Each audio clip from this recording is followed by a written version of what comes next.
I am a reporter working for the Teenage TripAdvisor television station, and I'm here to share about the different features of Singapore River in its past and present. The Singapore River is a 3.2-kilometer long river and has been the lifeline of Singapore for more than 150 years. The earliest known inhabitants of this river were the Orang Laut, sea gypsies. In 1818, Temanggung Abdul Rahman arrived from Rio with his followers and set up a village by the left bank of the river mouth. On the same bank 1 year later, in 1819, he signed the historic treaty with Sir Thomas Stamford Raffles. In the past, the Singapore River was used as a famous trading port due to its strategic location and calm waters. However, with the increasing immigrants and traffic waste and garbage that were being disposed in the river, this stopped. In 1977, Mr. Lee Kuan Yew, the Prime Minister then, brought up the Singapore River Cleanup Project, making the river clean like what it is today. Before the construction of bridges on the Singapore River, sampan, also known as the rowboat, were operated by Indians, and they were used to cross the river. Today, you can take a cruise in the Duffy boat or traditional bumboat and sail down the Singapore River while taking in the spectacular views. The cruise is about 40 minutes and you will get to see picturesque views of Boat Quay, Clarke Quay and Marina Bay. The last trip available is about 10:30 p.m. For adults, the ticket price is $20 and children $10. There are also bumboats that operate as river taxis which carry sightseeing passengers with pickup and disembarking points along Boat Quay and Clarke Quay. The Singapore River will definitely remain significant for its river transport. Over the years, Singapore River has developed to form the present Singapore River, which is significant for its recreational and historic structures. Next, we will be talking about the Elgin Bridge. The bridge was completed in 1929 and named after Lord Elgin, Governor General of India, from 21st March 1862 to 20th November 1863. Elgin Bridge is believed to have existed at its current location as an unnamed footbridge as early as 1819.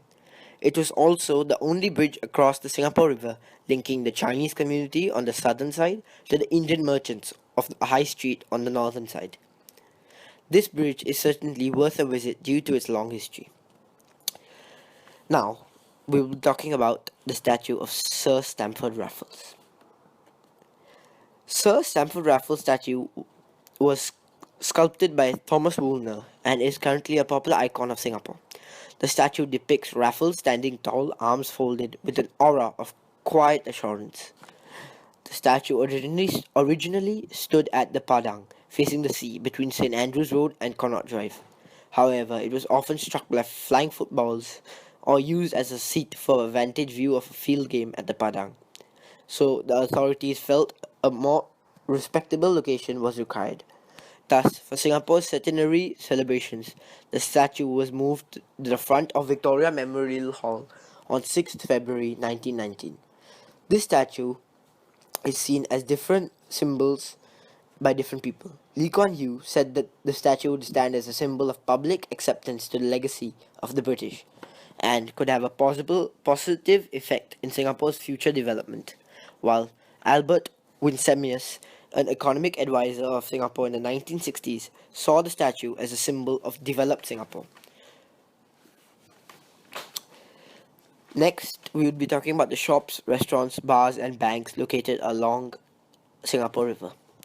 In the past, the Singapore River was just a polluted trading port with many boats crammed into the river. Now, Singapore has developed such that even restaurants and cafes are situated along the river should you feel hungry. Furthermore, many infrastructures surround the river, which are mostly bank companies. There are also nearby shopping malls that include Funan Digital Life Mall, The Arcade, Raffles City, Peninsula Plaza, Central Mall, Liang Court, Robertson Walk, and many more to ensure you wouldn't get bored. In conclusion, in the past, Singapore was a plain, dry, dirty trading port with rowboats to cross the river, while in the present, Singapore has developed to form a clean recreational river with both historical and infrastructures around the river, and its boats are used for sightseeing instead. Historically, the city of Singapore initially grew around the port, so the river mouth became the center of trade, commerce, and finance. To this day, area around the river mouth, the downtown core remains the most expensive and economically important piece of land in Singapore. Thus, Singapore River would without a doubt remain as a place of significance in the many years to come.